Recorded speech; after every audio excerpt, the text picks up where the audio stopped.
and the first rays of sunlight filtered through the grand windows of the bridal suite, casting an ethereal glow on the pristine white walls. Leah Carter stood in front of the mirror, her wedding gown cascading around her like a waterfall of ivory. The delicate beadwork shimmered in the light, each detail a testament to months of careful planning. But beneath the fabric and the facade, Leah's chest felt tight, her breath shallow. "We gonna make catering? She's gonna put—" "Leah, you're glowing!" Jada exclaimed as she walked in with a steaming cup of tea.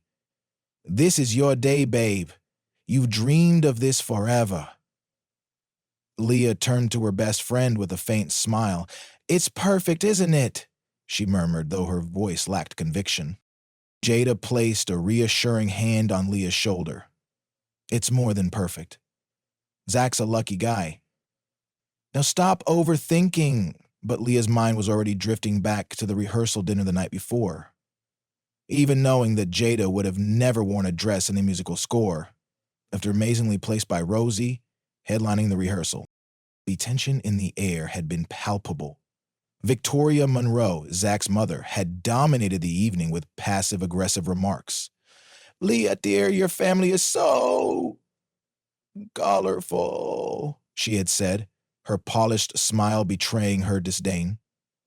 And when Leah had mentioned incorporating the tradition of jumping the broom into the ceremony, Victoria had raised a perfectly arched eyebrow. "Oh, how quaint," she had said, her tone dripping with condescension. Zach had laughed nervously, brushing off his mother's comments without so much as a glance at Leah. That moment, coupled with his distracted behavior, had planted a seed of doubt in her mind. As the hours ticked by, the bridal suite buzzed with activity. Hairdressers styled elegant updos, makeup artists applied finishing touches, and bridesmaids gushed over their dresses. Yet Leah felt like an observer in her own life, disconnected from the excitement around her. A sudden knock at the door broke her reverie. When Jada opened it, Zach stood there, impeccably dressed in a tailored tuxedo. "Zach! You're not supposed to see the bride!" Jada scolded playfully, but he waved her off. "Just a quick word," he said, his tone clipped. Leah stepped forward, her heart sinking as she caught the look in his eyes, a mix of hesitation and discomfort. "What's wrong?" she asked. "I don't know," she said, shaking her head. "It's about the broom jumping," he began carefully. "Mom's concerned it might stand out too much. She thinks it doesn't fit the vibe of the ceremony." Leah's stomach churned. "Zach, it's not just a tradition. It's a part of who I am." "I know," he replied quickly, "but maybe we can honor your culture in a way that's less noticeable." IT banner. Leah stared at him, disbelief washing over her. "Less noticeable?" she repeated, her voice trembling. "You mean less uncomfortable for your mother?" Zach sighed, running a hand through his neatly styled hair. "Leah, please. Let's not make this a big deal. It's one small detail."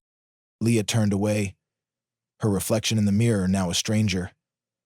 "Fine," she said softly, though every fiber of her being wanted to scream.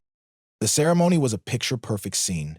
Sunlight streamed through the cathedral's stained glass windows, casting colorful patterns on the aisle.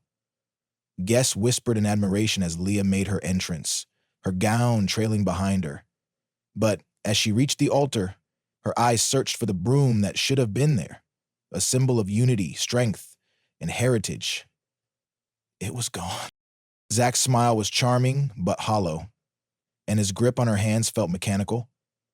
The vows were flawless, rehearsed to perfection, but Leah couldn't ignore the emptiness in his words. As the officiant pronounced them husband and wife, applause erupted, but Leah felt no joy, only an ache that grew heavier with each passing moment. The reception was a grand affair. Crystal chandeliers bathed the hall in warm light, tables were adorned with lush floral arrangements, and a string quartet played softly in the background. But Leah moved through the crowd like a ghost, her smile forced and her mind miles away. Victoria's toast was the breaking point. To my son Zach, she began, raising her glass. A man of impeccable taste and unmatched generosity. He's always looked beyond the surface, seeing potential where others might not. The room fell silent, the subtext clearer to everyone. Why is that? Leah turned to Zach, her voice barely above a whisper. Are you just going to let her say that? Yes, Leah said. Leah, not now, he muttered, avoiding her gaze. Not now, she repeated, her voice trembling with suppressed emotion. When, Zach, when will you stand up for me? When will you stand up for me? Before he could answer, the DJ announced their first dance. Zach offered his hand, but Leah hesitated, every step toward the dance floor feeling like a betrayal of herself. As they swayed to the music, Zach's movements were stiff, his eyes scanning the room instead of meeting hers. And when they reached the door just before he got in the car, she said, Stephen? Macaw like a gas toll bitter. The final blow came during the cake cutting. Victoria made yet another pointed remark about Leah's family, insinuating they had contributed little to the wedding. This time, Leah couldn't hold back. That's enough, she said firmly, her voice cutting through the chatter. The room fell silent, all eyes on her. Leah, Zach hissed, his tone warning. No, she said, her voice steady despite the tears welling in her eyes. This ends here. She removed her wedding ring, placed it on the table, and walked out of the hall, leaving the stunned crowd and Zach behind. Outside, the crisp night air hit her like a wave, sharp and bracing. Jada was by her side in an instant, wrapping her in a protective embrace. The days that followed were a blur of packing, legal proceedings, and countless calls from Zach that went unanswered. Leah leaned on her family and friends, finding strength in their unwavering support. She began journaling, pouring her emotions onto paper. Love is not about compromise, she wrote. It's about respect, equality, and celebrating each other's truths. Months later, Leah stood on stage at a women's empowerment event, sharing her story with an audience that hung on her every word. She spoke of betrayal, resilience, and the courage it took to walk away. Her story wasn't just about a failed marriage. It was about rediscovering herself. Leah's journey became a beacon of hope for others, a reminder that even in the darkest moments, we have the power to rise, reclaim our dignity, and write our own stories.